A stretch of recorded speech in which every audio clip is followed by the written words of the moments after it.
go by myself for a fucking picnic somewhere with no one around. No one cleaning, no one teaching me about body systems, no one nothing. Yeah. I just need a space where I can do nothing and just be in a space where there's nothing going on around me. No stimulation. Just chill. This is what's so frustrating to me about being in school right now. Nobody gets what the fuck I'm going through right now. It is some shit. And if it was them, they'd be like, this is fucked. But nobody actually understands that for me. And so everyone's like, oh, well, just, you'll be fine. Or just take your time. Or take some time for yourself. Like, what time? I just want 3 fucking hours of nothing. How about we just sit like a normal human being and relax? Mm-hmm. Yeah, some people can't do that. Yeah, well then I need to remove myself from their presence from time to time and make sure that I'm doing that for me. Yeah. Go sit at the fucking river by myself for a little while. I could just be me and the fucking birds. Yeah. Fuck. Bring some fucking bird seed with me and just sit there together.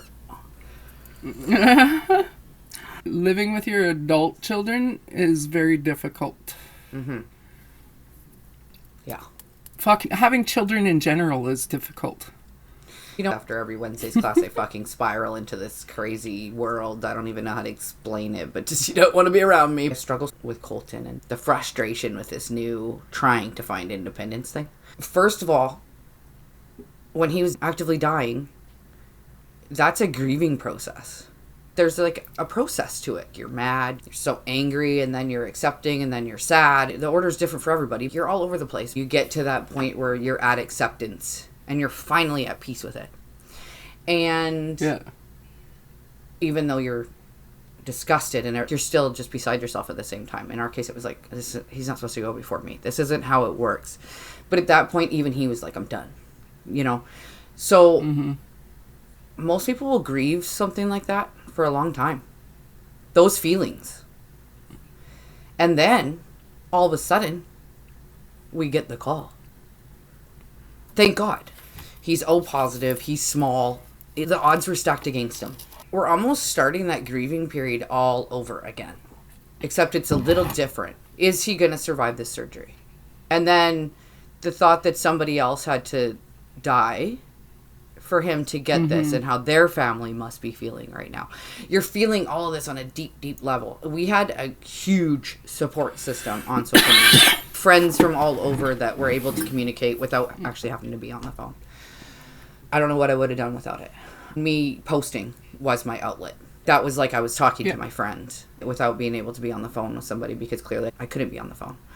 So we went from, I didn't even fully finish processing my grieving period from loss and from death that was coming, that we had mentally prepared ourselves for, that we were told to mentally prepare ourselves for, that we tried to mentally prepare ourselves for, and then we're catapulted into somebody else died today, and that's why my son gets to have this surgery. He might not pull through it today, but, you know, you're trying to be positive. And then the whole process after that. The days that came after it, that ICU, the milestones, this kid, like people were coming and being like, I can't believe this is the kid that just had the transplant. Most people are intubated for a long time. And he was sitting up, he was intubated day 1. So then I was trying to figure that out. And this is like my 2 a.m. thoughts the other night, okay? As I'm studying and I'm listening to this music, and I'm just like, okay, maybe I've just provided myself some therapy. I don't know what's going on, but I'm going to roll with it. The first 6 months after that were insane.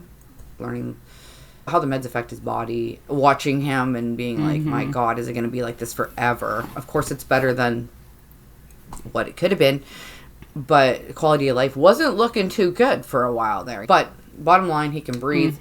You're going to get through it. It's a process. Trust the process.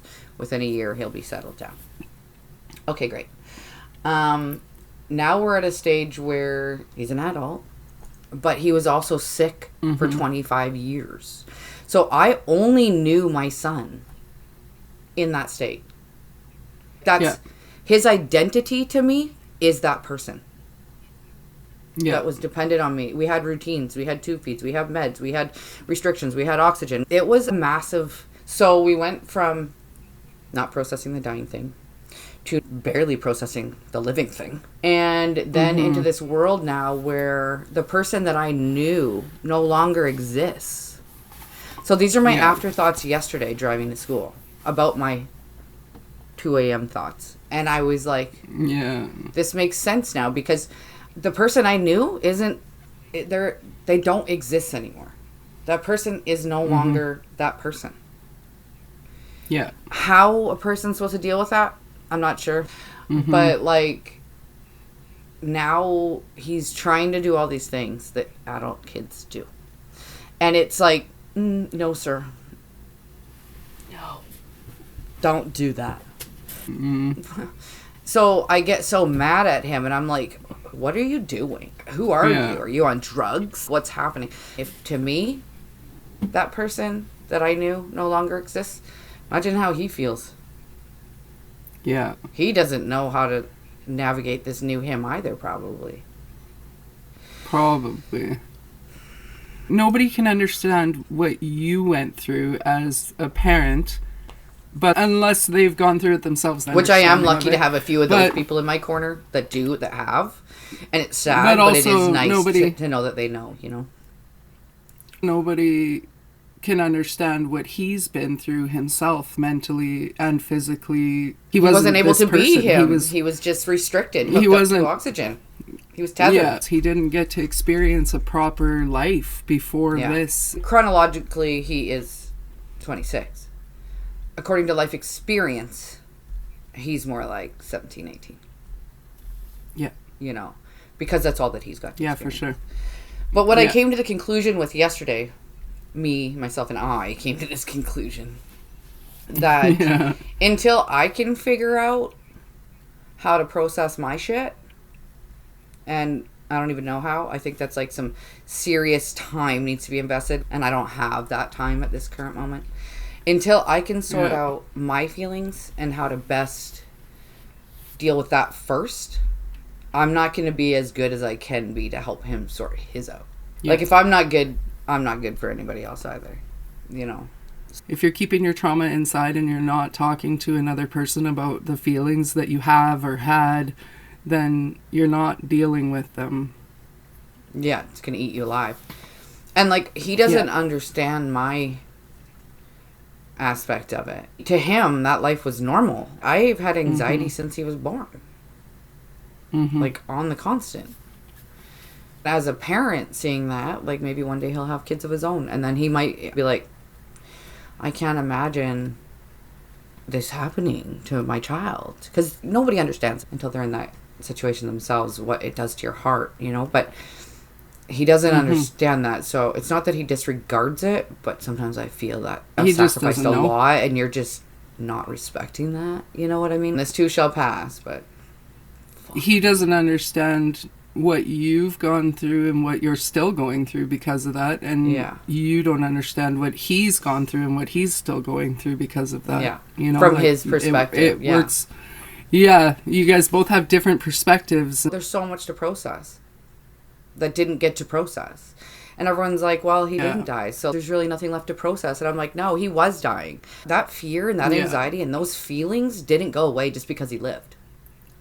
Those feelings are still there. I still haven't dealt with that. I was in my Jeep in the driveway, and an ambulance and fire truck and shit were coming up the road, and they were parked at a house down the street, and I panicked. I thought I was going to throw up. They weren't coming to my house, but it made me scared. And it made me scared for the people in that house, because the last time that they came to our house, I thought my son was dying on the bathroom floor. I've never in my life been more scared than that. Ever. Ever. Yeah. Not any time. Colton's been on life support many times. But that fucking scared me, because when you see your own kid grasping, his hands were out and he was like trying to talk and couldn't talk, and he couldn't breathe. And I was just like, this is it. Holy fuck. I was outside in bare feet trying to flag them down, like, fucking hurry up. He's going to die. And I still struggle with that. That needs to be dealt with somehow. I'm really scared that if I don't process these things, all of the things I just talked about, that they're going to slowly build up. Well, they already have. But it's all going to just go one day. I'm hopeful that what we're doing will be helpful for you, because you got to get it out somehow. Yeah. And you are right about communicating it, though. So. That's really all I can do at this point. People don't want to acknowledge their own mental health because it makes them weak or something. I feel like that sometimes. I feel like I wish I was just normal. But then I wouldn't be me. I was medicated young, and I didn't like who it made me. Even though at the time they felt I needed those meds, it changed who I was. Yeah. Friends of mine were put on medications when we were teenagers. And I seen that sometimes the medications aren't the answer because it does change the person completely. It does make you sometimes a zombie. Instead of just settling things down a little bit, it completely changes who you are entirely. Pills aren't going to make these problems of mine go away. Our system is so broken these days that there isn't the resources to do this properly. Sometimes you need medication combined with therapy. I think that they should go together. I agree with you. Yeah. There's people that absolutely need medications. If they're feeling bad about that, don't feel bad about that. You can't help that. Yeah. But counseling should go along with it so that you can help deal with the traumas that are also contributing to your mental health. Pills can't cure trauma. It can't make everything better. Like you said, you can't take pills and make everything better. But they can definitely help treat the symptoms if they're that bad. Absolutely. And sometimes that's necessary. I have been to counseling in the past. I have learned some coping strategies from it. So I do utilize those. But it also is touch and go on the person that you get to talk to. Yeah. You know? So it shouldn't be like that. There should be more support. I feel like the right counseling early on can prevent even needing that in the future and having to go through more shit. But the options aren't there. Pardon, Joe? Read the bacon. Read the bacon? You fucking loser. It says fuck you. Fucking guy. But yeah. Thank you for breakfast, you grumpy old prick. The day Colton got called for transplant, we had to take him to VGH within a few hours. They started the workup on him. He was scheduled for the next morning. Yeah. And he asked us, can you all leave? And I was like, yeah. He wanted to be alone. And I understood that. Yeah.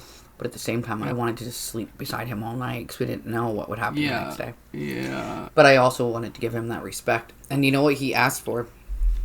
He asked for 5 junior bacon cheeseburgers from Wendy's. So we ordered them. Yeah. Gave him these 5 burgers. He hadn't had an appetite in weeks. And he's like, I just want 5 of these burgers. And I was like, I would have ordered him $1,000 worth of food if that's what he would have wanted. You know what I mean? Because it felt like a Last Supper request. It was freaky. It was weird. Yeah, I bet. And so we got the food, gave him his burgers, and then gave him a hug. And he said, I don't mean to be rude, but I said, no, it's all right. The drive home was crazy. It was like the quietest drive ever. Like, I cried a few times. We just listened to music. I came home, had a couple stiff drinks. His dad was there too. Craig recovered from being a massive alcoholic for most of his life. And he's at our house. I didn't really think of it at the time, but now looking back, I'm like, fuck, that must have been hard for him.